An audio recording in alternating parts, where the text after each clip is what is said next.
Okay, so going over the practice exam here for the semester final, I'm going to start off with number 1, which is talking about what describes the nucleus of an aluminum atom.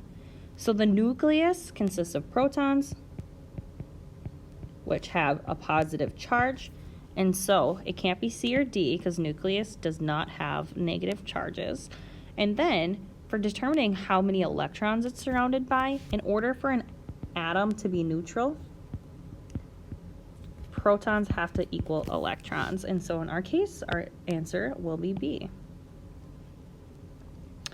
Number 2, what is the total number of protons?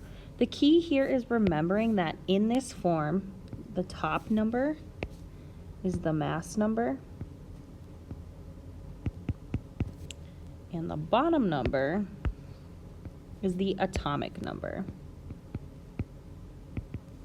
And just a refresher, atomic number is number of protons and electrons. Mass number is protons plus neutrons. I should say, I guess, atomic number, protons, which is equal to the number of electrons. And so, for the number of protons, then we just take the bottom number of 37. All right, number 3. In the late 1800s, experiments using the cathode ray tubes led to the discovery of electrons. Reminder that this is Thomson. 4. Compared to an electron in the first electron shell of an atom, an electron in the third has what? Well, it has more energy. Because if you think about an atom with a nucleus and its shells, so when I say shell, that's the same thing as principal energy level or orbits. And we're comparing an electron in the first to one in the third. The farther you get, the more energy you have. Number 5, an electron in a sodium atom gains enough energy to move from the second shell to the third shell. What happens to the sodium atom? Well, if we're going from second to third, that means we're gaining energy and it's getting excited. All right, number 6. The diagram below represents the bright line spectra of 4 elements, and it produced a mixture of the 3. So it's asking which of the 3 is not present. So looking through these, you have to find the one which lines aren't represented in the mixture. And you can tell right here at this part of element X, those aren't in the mixture, so C is the answer. Number 7. The key with number 7 has to be the second principal energy level. And so here, if we talk about writing the electron configuration, for silicon we have 1s2, 2s2, 2p6, 3s2, 3p2. And so if we're just breaking down to the second energy level, that means this represents 2s and 2p for all of these. But I don't have to continue writing because what we should notice is that the 2s and 2p are full. Therefore, A is the only one that's full. All of the elements in period 3 have a total of 2 electrons in what sublevel? So, thinking about period 3, once we enter period 3, we start with 3s. So everything up to 3s. That means we have to have everything in the second sublevel full. Therefore, if the 2p sublevel is full, it would have 6, so it can't be C. 3p is not full because anything in the third period can have anything from 3s1 to 3p6. So therefore it also can't be B because potassium doesn't have 3s2, so that leaves us with A. 2s2 for all the period 3 elements. Which element is paired with an excited state electron configuration? So here, the first thing I would do is make sure that, remember, the difference between ground and excited state has to do with the locations of electrons, not the number. So the number of electrons in ground have to equal the number of electrons in excited. So calcium should have 20 If we add up the electrons, that is good. Sodium should have 11. This one has 12, so that can't count. There should be 19 here, so that one's good. Fluorine should only have 9, and there's 10. And so we're looking between A and C. Well, if you were to write out calciums, you'd have 1s2, 2s2, 2p6, 3s2. And so now if we break it down, all the electrons in the first energy level are, oh, I forgot a bunch more. Sorry, 3s2, 3p6, 4s2. And so everything in the first energy level is just 2. We have 2 plus 6, so 8 in the second energy level. 2 plus 6, so 8 in the third, and 2 in the fourth. So that's actually the ground state. So that leaves us with C being our answer. Number 10. The electron configuration of an atom in ground state is 1s2, 2s2, 2p2. The total number of occupied principal energy levels in this atom are. So occupied means they don't have to be full. And if you just look at the numbers, we have 1 and 2 present, so that's 2 occupied energy levels. The properties of carbon are expected to be most similar to those of, so the key here, similar properties, we're talking about groups. So you'd have to look for the group of carbon. In our case, that would be silicon. Atoms of which the following elements have the strongest attraction for electrons, so we're looking for the highest electronegativity here. Don't forget that those trend upwards towards fluorine.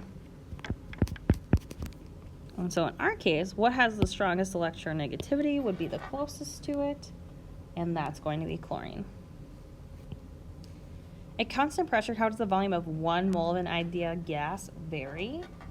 Well, if we're thinking about the relationship between pressure, volume, and temperature, and if we're at constant pressure, how does volume and temperature relate? Well, they have a direct relationship.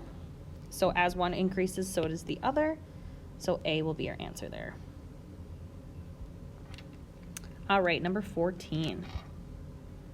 So which diagram shows the relationship between electronegativity and atomic number for period 3? So the key here is as you go across a period from left to right in increasing atomic number, then you should have an increase of electronegativity. So the right answer would be A. Atoms of metal tend to, so if we were to think about the periodic table,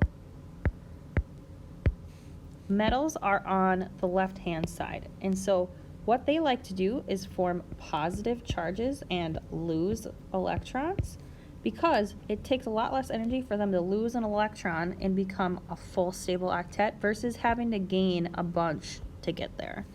And so the answer here is going to be B because they lose electrons and form positive ions.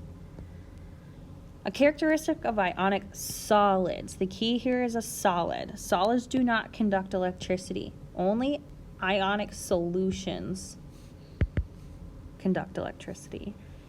They have extremely high boiling, high boiling points, and they are crystalline solids, so that leaves us as high melting points. Which formula correctly represents the composition of iron 3 oxide? So you have to remember, when we have 3 in Roman numerals, that means our iron has a 3+ charge. Oxygen forms a -2 charge. And so the number of atoms you have is the charge of the opposite element. So iron 2, oxygen 3, or B.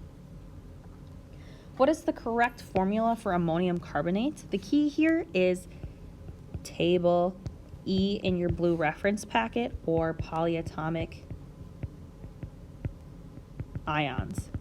And so you would look up what ammonium is. That is NH4 + 1. And then carbonate is CO2 - 2. And so you need 2 ammonium ions for every 1 carbon. That is D. If M represents a generic group 1 metal, what's the formula? So group 1 metals form +1, and if they combine with oxygen, which forms -2, you need 2 M's for every 1 oxygen. So your answer here will be B. Which atoms are most likely to form covalent bonds? So covalent bonds is the sharing of electrons, not the complete distribution. And so the sharing happens with non-metal atoms. So non-metal to non-metal make covalent bonds and share those electrons. 21. Which molecule has nonpolar covalent bonds?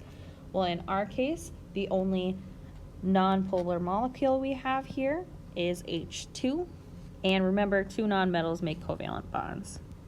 All right, the correct name for N2O3, this is remembering the prefixes, so mono, di, tri, etc. This is how we name non-ionic compounds. And so we have di-nitrogen trioxide. Which pair of characteristics describes the molecule below? I want you to associate the word asymmetrical with polar. So we know that water is polar, we talk about that a lot, but just in case you forget, you can only draw one line of symmetry where you have your partial positive and your partial negative values here. That looks like an 8. And so C is your answer, but the key here is just knowing that it's polar, so it wouldn't be B or C.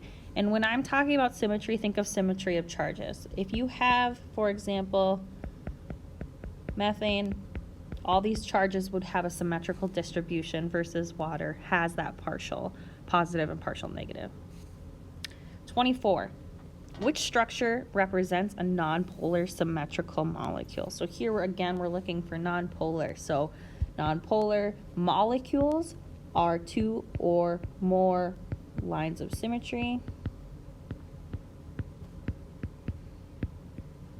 which the only one that does, which actually has a ton, is B. And so now the key here, which I thought was a good question, when we're talking about nonpolar polar molecules, lines of symmetry.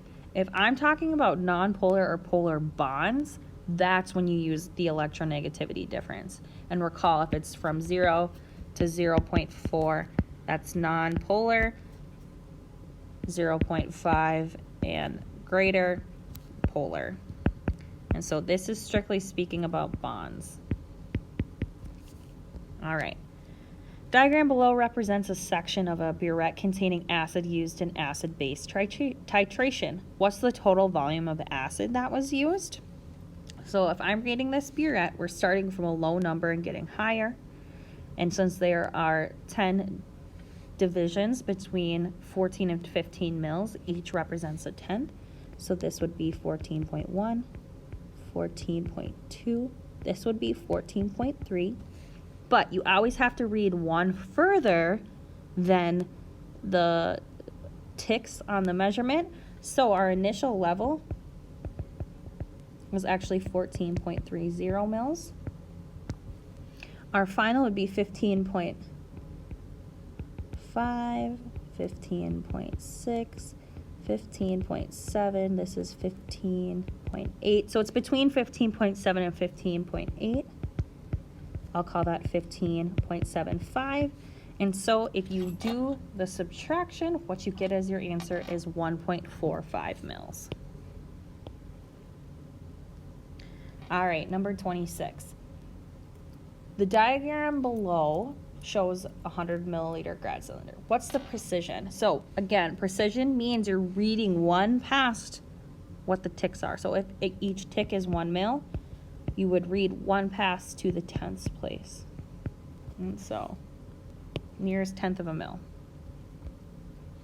The solid object shown below has a mass of 162.2 grams. What's the density? So, to figure out the volume, that's equal to length times width times height, which is equal to 6 times 3 times 2.